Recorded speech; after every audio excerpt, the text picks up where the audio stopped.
Bonjour. Aujourd'hui, on explore une confrontation philosophique assez fascinante autour de la vérité. On s'appuie pour ça sur un texte qui imagine un dialogue, un choc même entre Platon et Friedrich Nietzsche. Un texte qui s'appelle Dialogue Platon-Nietzsche sur la vérité. Notre but, c'est vraiment de voir le cœur de leur désaccord. Vérité, réalité, connaissance. D'un côté, on a cette quête de vérités éternelles, vous savez, les fameuses formes platoniciennes, et de l'autre, eh bien, l'idée que tout est plutôt perspective, quelque chose qui change tout le temps.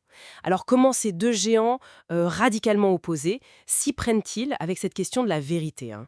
Plongeons dans leur échange tel qu'il est imaginé.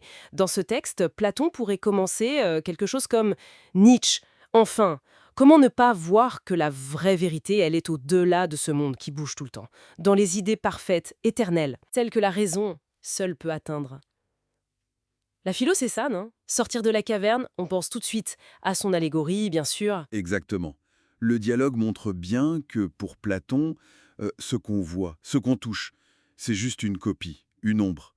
La vraie connaissance, elle vient de la réminiscence, l'âme qui se souvient en quelque sorte de ses idées vues avant. Donc pour lui, la raison, c'est le seul guide fiable vers le vrai, le bien.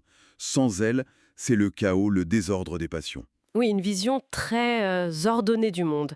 Mais alors, la réponse de Nietzsche dans ce dialogue fictif, elle est cinglante. Il dirait: Platon, votre monde des idées, c'est une fable, un refuge pour les faibles qui ont peur du chaos de la vie. La vérité, il ajoute, une armée mobile de métaphores, voilà tout. C'est fort comme image.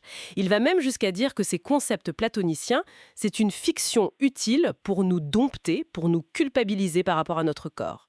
Socrate lui-même est traité de décadent. Ah oui, décadent au sens nietzschéen, c'est-à-dire quelqu'un qui refuse les forces vitales, qui nie la vie au profit d'un idéal abstrait.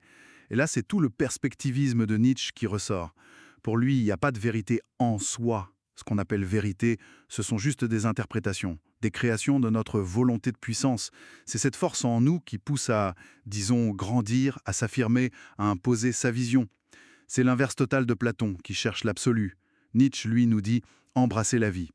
Tout, le bon, le mauvais, le contradictoire. C'est l'amor fati, l'amour du destin, et le gai savoir. Du coup, la vérité, ça devient juste le signe d'une perspective, d'une force ou d'une faiblesse. On voit bien l'opposition frontale, idéalisme contre perspectivisme. La raison comme guide suprême face à la volonté de puissance, qui est plus créatrice peut-être. Oui, et puis des formes éternelles, fixes, contre des interprétations qui bougent sans cesse.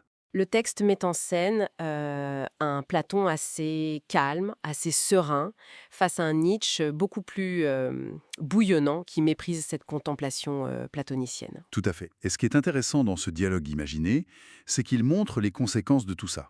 Pas seulement sur la morale, mais aussi sur la politique, la société. D'un côté, la cité idéale de Platon, très organisée. De l'autre, Nietzsche qui semble valoriser une forme de chaos, un chaos fécond, créateur. On imagine Platon un peu horrifié parce qu'il lui semblerait du nihilisme pur et simple. Et Nietzsche qui rirait de l'absolu platonicien, qu'il verrait comme un fantôme de prêtre, une illusion. D'où sa formule choc, rien n'est vrai, tout est permis. Le dialogue se termine, d'après notre source, sur une dernière petite pique. Platon demande, un peu malicieux: mais enfin, Nietzsche, votre volonté de puissance, ce n'est pas elle aussi une sorte d'idée que vous affirmez comme vraie? Ah, excellente question. Et la réponse prêtée à Nietzsche est très nietzschéenne, paradoxale. Il répondrait: peut-être Platon, mais mon idée à moi, c'est justement qu'il n'y a pas d'idée absolue.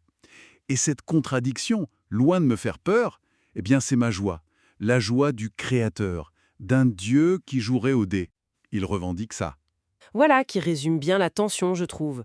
Ce besoin humain de trouver un point fixe, une vérité stable, universelle, et en face, l'idée que peut-être tout ce qu'on sait, tout ce qu'on croit, c'est une construction, une perspective qui change avec la vie. Deux voies vraiment différentes. Absolument.